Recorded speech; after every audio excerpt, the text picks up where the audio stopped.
வணக்கம். பஞ்சதந்திர கதைகள்ல நாம தொடர்ச்சியா பார்த்துட்டு வர்றோம். அதுலயும் ஒவ்வொரு கதையிலயும் ஒரு சின்ன சின்ன நீதியும், ஒரு அதிசயத்தக்க செய்தி இருக்கிறது நமக்கு மகிழ்ச்சியா இருக்கு. இப்ப நம்ம பார்க்க போறது என்ன அப்டின்னா, புத்திசாலியான வாத்து. இதுவே நமக்கு சிரிப்பா இருக்கு. ஏன்னா சில சமயம் யார்றா அவன் வாத்து மடையனா இருக்கான் அப்டிம்போம். ஒரு பாக்கியராஜ் படத்துல கூட வாத்து படையன், வாத்து படையன்னு. ஒண்ணும் இல்லங்க. வாத்த பிடிக்கிற போது, அது கழுத்த பிடிச்சு தான் தூக்கணும். ஒவ்வொன்னுக்கும் ஒவ்வொன்னு. இப்ப கோழி, சேவல்லாம் பிடிக்கிறதுன்னா, அத கால பிடிச்சு தூக்கணும். தலகால தூக்கணும். சிலத காத பிடிச்சு தூக்கணும். சிலத வால பிடிச்சு தூக்கணும். இந்த மாதிரி அ ஒவ்வொரு இதையும் சொல்லுவோம். இப்ப வாத்து நமக்கு காட்டப்படுறப்ப, அது மெதுவான, அமைதியான, அ ஒரு எளிய பறவை. அதுவும் தண்ணிக்குள்ள அது மொத்தமா வெண்மையான பறவைகள் நீந்தி போறப்ப அது ஒரு பூ மேடை மறந்து போன மாரி இருக்கும்.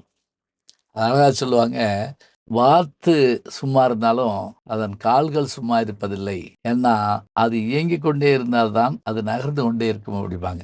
அந்த கதைக்கு வருவோம். ஒரு ஆலமரம். அதுல நெறைய வாத்துகள் தங்கியிருக்கு. இப்ப நம்ம ஊர் வாத்து மாரி நினைக்கக்கூடாது. நம்ம ஊர் வாத்து என்னன்னா, தரையில மட்டும் தான் இருக்கும். அதிகமா பறக்காது. பறக்கக்கூடிய அளவுக்கான வாத்துகளும் உலகத்துல எல்லா இடத்துலயும் இருக்கு. இந்த மரத்துல ஆயிரக்கணக்கான வாத்துகள் தங்கியிருக்கு. அப்ப அதுல ஒரு மூத்த வாத்து, ஒரு வயதான வாத்து ஒண்ணு இருக்கு. ஒரு நாள் மழை பெஞ்சு ஓஞ்ச பிறகு எல்லாம் உட்கார்ந்துருந்துச்சு. கீழ இருந்து ஒரு சின்ன விதை விழுந்ததால, ஒரு கொடி ஒண்ணு அதுல படர்ந்திருக்கு. சின்ன கொடி ஒண்ணு ஆலமரத்துல படர்ந்திருக்கு. இந்த பெரிய வாத்து சொல்லுச்சாம், "இந்த பாரு, எல்லாரும் பாருங்க, அங்க ஒரு கொடி படருது. இத படர விடக்கூடாது எப்பவுமே. ஏன்னா, இது படர விட்டு, இது அழுத்தமான ஒரு கயிறு மாரி ஆயிட்டா, இது மேல ஏறி யாராவது நமக்கு தீமை செய்வாங்க. வேண்டாம். இளையதாய் முள்மரம் களைந்தற்றால் அப்படிம்பாரு திருவள்ளுவர். அதாவது முள்ளு செடி சின்னதா இருக்கவே பிடுங்கி போட்டுறணுமாம். பெருசான பிறகு நம்ம பிடுங்க நெனச்சா, நம்ம கை கால கிழிச்சு விட்டுருமாம். இத அந்த வாத்து சொல்லுது. அதுக்கு மத்த வாத்துக்கள்லாம், ஆமா இது வளர்ந்து இது செடியாயி, இதுல தான் நம்மள ஆபத்து வந்துற போதா? போ போ அப்படின்னு அது சொன்னத கேட்கல. காலம் நகர்ந்தது.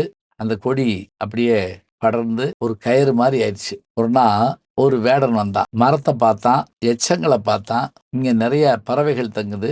நம்ம அத பிடிக்கலாம்னு முடிவு பண்ணி, அந்த கொடிய பிடிச்சு ஏறி போய் என்ன பண்ணான், ஒரு கண்ணி வச்சுட்டு வந்துட்டான். கண்ணிங்கிறது என்னன்னா, பறவைகள் உட்கார்ந்த உடனே அதனுடைய கால் மாட்டிக்கிரும். அது என்ன கத்துனாலும் பறக்க முடியாது. மறைஞ்சு நின்னு பார்க்குறான். எப்போதும் போல இந்த பறவைகள் எல்லாம் அந்த இதுல உட்காருது. அத்தனையும் மாட்டிக்கிருச்சுங்க. அத்தனையும் மாட்டிக்கிருச்சு. ஐயோ! ஐயோ! ஐயோன்னு கத்துதுங்க. நாம் யாருக்கு என்ன தீங்கு செய்தோம்? நமக்கு மட்டும் ஏன் இப்படி எல்லாம் நடக்கிறது? அப்ப அந்த பெரிய வாத்து, நான் சொன்னனே கேட்டீங்களா யாராவது?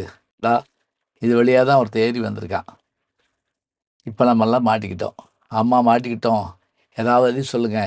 நம்ம தப்பிக்கணும். நான் சொல்றதுல ஒண்ணும் இல்ல. நீங்க கேட்கணும்ல. நான் முதல்ல சொன்னபோது நீங்க கேட்கல. இல்ல, இல்ல, இல்ல. நாங்க ரொம்ப இதாயிட்டோம். நாங்க இனிமே கேட்போம். கட்டாயமா கேட்போம். தயவு செஞ்சு எங்கள காப்பாத்த வழி சொல்லுங்க. உடனே அந்த பெரிய வாத்து சொல்லுச்சு, "ஒண்ணும் இல்ல. விடிய காலத்துல அந்த வேடன் திரும்பவும் வரப்போறான். அவன் இத பிடிச்சு தான் ஏறி வருவான். நம்ம எல்லாரும் என்ன அப்படின்னா, இறந்து போன மாரி இதுல படுத்துருவோம். அவன் பார்ப்பான். என்னடா இது மொத்தமா செத்து போச்சே! அப்படின்ட்டு அவன் உடனே ஒவ்வொன்னா பிடிச்சு கீழ போடுவான். நல்லா ஞாபகம் வச்சுக்கங்க. எல்லாரும் கீழ வந்துட்டோமாங்கிறத நீங்க பார்த்துருங்க. ஏன்னா, வேடன் இறங்கி வர்றதுக்கு தாமதமாகும். கடைசி ஆள் நம்ம ஆள் விழுந்த உடனே ஒரு சவுண்ட குடுப்போம். அப்படியே கிளம்பிருவோம். அதேபோல மறுநாள் வேடன் வந்தான். மரத்துல ஏறுனா அசந்து போனான். அது எல்லாம் செத்து கிடக்குது. என்னத்த தின்னு தொலைச்சோளோ தெரியல. சரி பரவால்ல. செத்திருந்தா என்ன? விட்டுப்புடுவோம் அப்படின்ட்டு ஒவ்வொன்னா எடுத்து கீழ போட்டுட்டே இருந்தாங்க. இப்படி இவன் கீழ போட்டுக்கிட்டே இருக்கிறப்ப, அந்த எல்லாம் ஒண்ணோட ஒண்ணு பார்த்துக்கிச்சு பேசாம இருக்கு. கடைசி வாத்தையும் கீழ போட்டான்ல. எல்லாம் வந்துருச்சுன்னு தெரிஞ்சோனே ஒரு சவுண்ட் குடுத்துச்சு இந்த பெரிய வாத்து. சட்டுன்னு அத்தன பறவைகளும் பறந்துருச்சு மேல. வேடனுக்கு வியப்பு தாங்க முடியல. என்னடா இது! வாத்துகளே மண்டூகமா இருக்குன்னு நெனைப்போம். ஆனா இப்படியெல்லாம் பறந்துருச்சே! அப்படின்னு சொல்லிட்டு, சரி நம்ம வேற யாரையோ தேடுவோம் அப்படின்ட்டு, அந்த கொடி வழியா இறங்கி வேற பக்கம் போனான். இப்ப இந்த பறவைகள் எல்லாம், அந்த வாத்துகள் எல்லாம் அந்த மூத்த வாத்த பார்த்து ஒரு வார்த்தை சொல்லுச்சு. "அனுபவமிக்க உன்னுடைய வார்த்தைய நாங்க முதல் தவிர்த்தோம். பெரிய ஆபத்துல சிக்கிட்டோம். ஆனா நீ மறுமுறை சொன்ன அந்த யோசனையினால நம்ம கூட்டமே தப்பிச்சுக்கிடுச்சு. உன்னை போன்ற ஒரு வயதானவர்கள் நம்மோடு இருக்கிறதுங்கிறது அது ஒரு பெரிய பாக்கியம்னு சொல்லிக்கிட்டு அவை இறந்தேட போச்சு. இப்படி அவ போயிட்டு இருக்கப்ப குருவிகள் எல்லாம் எத்தாப்புல வருத்தத்தோடு வந்திருக்கு. என்ன இப்படி வருத்தத்தோடு வர்றீங்கன்னு கேட்ட உடனே, எங்களுடைய முட்டைகளை எல்லாம் கடல் கொண்டு போயிடுச்சு. சரி, இதுக்கு நீங்கள் என்ன செஞ்சீங்க? என்ன செய்கிறது? ஒன்றும் செய்ய முடியல. ஒன்றும் கவலைப்படாதீங்க. எங்கள் இதில் ஒரு தலைவன் இருக்கான். அவன் எல்லாத்துக்கும் யோசனை சொல்லுவான். அந்த மூத்த வாத்துட்ட போய் கேட்டாங்க. அந்த வாத்து அதுக்கு ஒரு யோசனை சொல்லுச்சு. அந்த குருவிகளுடைய முட்டையை மீட்பதற்கு என்ன யோசனை அந்த வாத்து சொல்லுச்சு? அந்த குருவிகளுடைய முட்டை மீட்கப்பட்டதா? என்னாச்சு? இதெல்லாம் அடுத்த கதையில் நம்ம பார்க்க இருக்கிறோம். நல்ல செய்திகளை நாளும் சிந்திப்போம். நாளை சந்திப்போம். வணக்கம். ஜி ஞானசம்பந்தன் யூடியூப் சேனல் பாருங்கள். உங்களை தேடியே உங்கள் வீட்டுக்கு வருது. கேட்காம ஒரு விஷயம் உங்களை தேடி வருது பாருங்கள். அதை பிடிச்சி வச்சுக்கோங்க. நம்முடைய யூடியூப் சேனலில் சேர்ந்து Instagram, Facebook, Twitter, blog, WhatsApp channel என்று அத்தனையிலும் நான் முன்தொடர்ந்து செல்கிறேன். நீங்கள் பின்தொடர்ந்து வாருங்கள்.